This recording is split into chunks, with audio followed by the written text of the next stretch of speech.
Hello everyone. आज हम एक नया चैप्टर शुरू करने वाले हैं, वो है कैश बुक। इससे पहले जो हमने चैप्टर किया था वो था हमारा जर्नल। अब जर्नल मेंटेन हम करते थे, तो जर्नल में हम सारी की सारी जो ट्रांजेक्शन थी वो हम क्या करते थे, रिकॉर्ड कर लेते थे।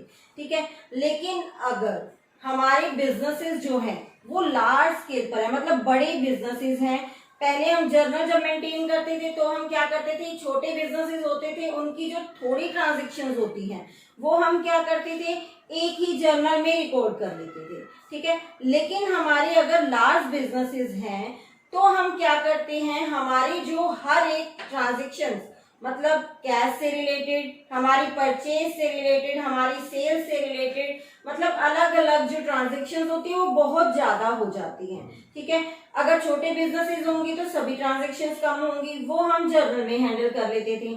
लेकिन अगर हमारे बिजनेसेस जो है लार्ज हैं तो उससे रिलेटेड हमारी ट्रांजेक्शन्स भी क्या हो जाती हैं, बहुत ज्यादा हो जाती हैं। ठीक है, तो उसके लिए हमें उनको रिकॉर्ड करने के लिए कुछ एक अलग से बुक्स मेंटेन करनी पड़ती हैं, मींस रजिस्टर्स मेंटेन करने पड़ते हैं। मतलब हर एक तरह की ट्रांजेक्शन्स के लिए हम एक अलग रजिस्टर मेंटेन कर लेंगे। जैसे कैश के लिए हम एक अलग रजिस्टर मेंटेन कर लेंगे, क्योंकि कैश के लिए वैसे भी बहुत ज्यादा ट्रांजेक्शन्स होती हैं और अगर बड़े बिजनेसेस हैं तो उसमें और ज्यादा बड़ी ट्रांजेक्शन्स हो जाएंगी। ठीक है, तो हर एक बड़ी ट्रांजेक्शन के लिए, मतलब कैश के लिए, परचेज के लिए, सेल्स के लिए अलग अलग हमें क्या है, बुक्स मतलब रजिस्टर्स लगाने पड़ते हैं, मीन्स जिसको हम बुक का नेम दे देते हैं। क्लियर? तो अब हम क्या करने वाले हैं कि हर एक ट्रांजेक्शन, मतलब हर एक कैश से रिलेटेड ट्रांजेक्शन्स को एक बुक में, परचेज से रिलेटेड ट्रांजेक्शन्स को एक बुक में, सेल्स से रिलेटेड एक बुक में, मतलब हर एक तरह से रिलेटेड जो ट्रांजेक्शन है हम एक अलग बुक मेंटेन कर लेंगे। ठीक है, जिसको हम नेम देते हैं, क्या नेम देते हैं हम, सब्सिडरी बुक्स। ठीक है, सब्सिडरी बुक्स में अब हमारी 6 टाइप्स की सब्सिडरी बुक्स आती हैं। फर्स्ट हमारी आती है कैश बुक, जो आज हम करने वाले हैं। ठीक है, सेकंड इज परचेज बुक। अब इसमें परचेज से रिलेटेड ट्रांजेक्शन्स आ जाएंगी। सेल्स बुक में सेल्स से रिलेटेड, परचेज रिटर्न बुक में परचेज रिटर्न से रिलेटेड, सेल्स रिटर्न बुक में सेल्स रिटर्न से रिलेटेड सारी ट्रांजेक्शन्स आ जाएंगी। अब जो भी ट्रांजेक्शन इन 5 बुक्स में नहीं आती, इन 5 बुक्स में नहीं आती, वो कहाँ चली जाती है, जर्नल प्रॉपर में चली जाती है। जो भी ट्रांजेक्शन इन 5 बुक्स में नहीं आती वो हम किस में डाल देते हैं, जर्नल प्रॉपर में हम डाल देते हैं। ठीक है, अब हमारी बारी है, आज हमने कैश बुक करना है। तो कैश बुक जो होती है, जो हमारी कैश बुक होती है, जैसे कि नेम से क्लियर हो रहा है, नेम से क्या क्लियर हो रहा है, कैश मीन्स इसमें सारी की सारी हम कैश से रिलेटेड ट्रांजेक्शन ही करने वाले हैं। कैश रिलेटेड जो भी आपकी ट्रांजेक्शन्स होने वाली हैं वो हम किस में रिकॉर्ड करने वाले हैं, कैश में। मीन्स इसमें जो क्रेडिट ट्रांजेक्शन्स होंगी वो कोई भी नहीं होगी, सिर्फ कैश से रिलेटेड जो ट्रांजेक्शन्स होंगी वो हम कैश बुक में रिकॉर्ड करेंगे। जो क्रेडिट से रिलेटेड ट्रांजेक्शन्स होंगी वो हम रिकॉर्ड इसमें नहीं करेंगे। ओके, अब जो कैश से रिलेटेड जो हमारी ट्रांजेक्शन्स है सिर्फ वही रिकॉर्ड करनी है। अब कैसे रिकॉर्ड करनी है, देखो कैश में, देखो सबसे पहले हमें पता है कि कैश क्या है, एसेट है। कैश क्या है, एसेट है। एसेट जब इंक्रीज होती है, एसेट जब इंक्रीज होती है तो क्या करते हैं, हम उसको डेबिट करते हैं, है ना। जब एसेट डिक्रीज होती है तो उसको क्या कर देते हैं, क्रेडिट करते हैं। ऐसे ही अगर मैं कहती हूं कि कैश अगर इंक्रीज हो रहा है, कैश अगर इंक्रीज हो रहा है, इंक्रीज कैसे कैसे होगा, अगर हमें किसी से पैसा मिला है या फिर हमने किसी को सेल करी है और उससे हमें पैसा मिला है, किसी को पहले पेमेंट, मतलब किसी से कमीशन मिला, इंटरेस्ट मिला, मतलब रेंट मिला, कहीं से भी जब हमें पैसा रिसीव होता है तो कैश हमारा क्या है, बढ़ जाता है। बढ़ जाता है तो हम इसको क्या कर देंगे, डेबिट कर देंगे। क्लियर? अब अगर कैश जो है पेमेंट हो जाती है, डिक्रीज हो जाता है, पेमेंट कर देते हैं, हमने किसी से परचेज करी, हमने उसको पैसे देने हैं, ठीक है, पेमेंट करनी है। अगर हमने किसी को इंटरेस्ट देना है, कमीशन देना है, रेंट देना है, मतलब जिस जिस ट्रांजेक्शन से कैश जो है जाएगा, कम हो जाएगा, उसको क्या कर देंगे, क्रेडिट कर देंगे। जब हमारा कैश रिसीव होगा या इंक्रीज होगा तो डेबिट, जब हम पेमेंट करेंगे डिक्रीज होगा तो क्या हो जाएगा, क्रेडिट हो जाएगा। ठीक है, अब एक और बात कि जो कैश बुक होती है वो जर्नल भी होती है एंड लेजर भी होती है। बोथ, जर्नल भी होती है और लेजर दोनों होती है। कैसे होती है, देखो जर्नल में हमने क्या किया था, ट्रांजैक्शंस करी थी, डेबिट एंड क्रेडिट। क्लियर, हमने ट्रांजैक्शन करी थी जर्नल में। ठीक है, जो भी ट्रांजैक्शंस होती थी हम उसको रिकॉर्ड कर लेते। उसके बाद हमने लास्ट वीडियो में डिस्कस किया था कि जो भी ट्रांजैक्शन होती हैं हमारी, उनको हम क्या करते हैं, एक टी शेप अकाउंट जो हमारा होता है जिसकी दो साइड्स होती हैं, one is debit and credit, उसमें हम उसको क्या कर देते हैं, शिफ्ट कर देते हैं। क्लियर, मतलब पहले हमारी ट्रांजैक्शंस जर्नल में जाती थी, फिर हमारी क्या जाती थी, लेजर में, जिसमें हम अकाउंट्स मेंटेन करते हैं। ठीक है, अब क्या है, कैश बुक में हमने फर्स्टली ही इसको रिकॉर्ड कर लेना। जैसे ही ट्रांजैक्शन करी हमने, वो जर्नल में नहीं जाएगी, जर्नल में नहीं जाएगी, अब किस में जाएगी, कैश बुक में जाएगी। तो वो जर्नल भी है, ऑल्सो इसमें हम एक अकाउंट की फॉर्म में हम इसको मेंटेन करेंगे, तो ये जर्नल भी है और लेजर भी है, दोनों का काम ये करती है। ठीक है, तो ये जर्नल भी होती है और लेजर भी होती है।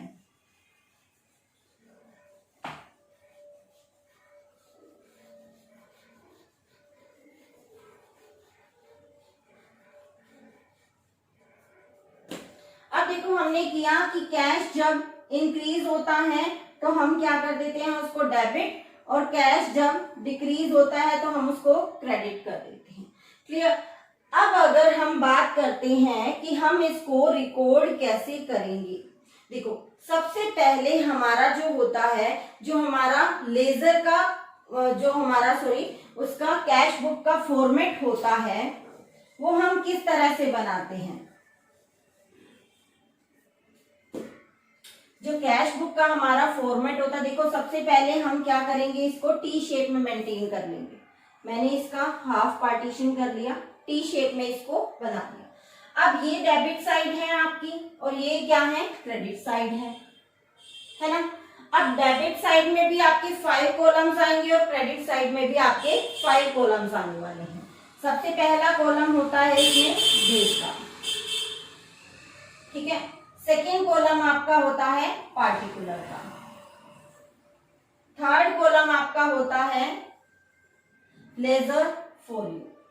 क्लियर, फिर आपका कॉलम होता है कैश एंड बैंक। ठीक है, इसी तरह से ये देखो यहां पे पार्टीशन मैंने किया है, इसी तरह से फिर से यहां पे डेट का column, then particular, then ledger folio and then आपका आ जाएगा कैश एंड बैंक। कैश और बैंक का जो कॉलम है वो आ जाएगा। देखो 5 ही इस साइड है, 5 ही इस साइड है। ठीक है, अब ये शुरुआत कहां से होता है, जो क्वेश्चन में आपको बैलेंस गिवन होगा, मतलब आपके पास ईयर की स्टार्टिंग में कैश कितना पड़ा है और बैंक में कितना पैसा पड़ा है, वहां से स्टार्ट होता है। उससे पहले हमें ये देखना है कि जो कैश बुक होती है, देखो अभी तक हमने बात करी कि हम क्या करते हैं, कैश की ट्रांजैक्शंस ही रिकॉर्ड करते हैं। ठीक है, अब हमारी जो कैश बुक होती है वो 2 टाइप्स की होती है। कैश बुक क्या होती है हमारी, 2 टाइप्स की होती है। फर्स्ट जो है हमारी 1 कॉलम या फिर जिसको बोलते हैं single column cash book, single column cash book जिसको बोलते हैं, जिसमें एक कॉलम बनेगा सिर्फ किसको रिकॉर्ड करेगी, सिर्फ कैश ट्रांजैक्शन को ही रिकॉर्ड करेगी, सिर्फ कैश ट्रांजैक्शंस को ही ये रिकॉर्ड करेगी। ठीक है। सेकेंड होती है हमारी डबल कॉलम।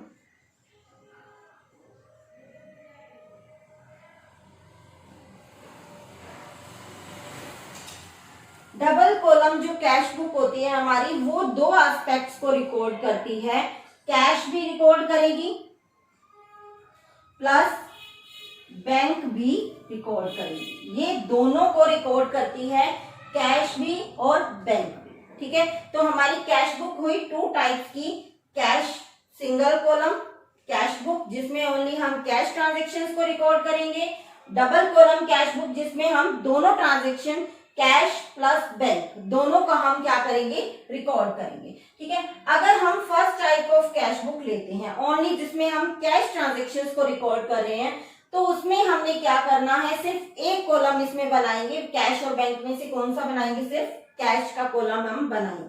ठीक है। बैंक का उसमें कॉलम नहीं होगा। जब हम बात करते हैं डबल कॉलम कैश बुक की, तो हम उसमें दो कॉलम बनाएंगे, ये तो बाकी तो बनेंगे ही बनेंगे, दो कॉलम बनाएंगे, कैश भी और बैंक भी, दोनों ट्रांजेक्शन्स को, ये दोनों एस्पेक्ट्स को रिकॉर्ड करेगा, cash plus bank, cash plus bank दोनों आप दिखाओगे। ठीक है। तो हमारी कैश बुक का फॉर्मेट इस तरह से होगा।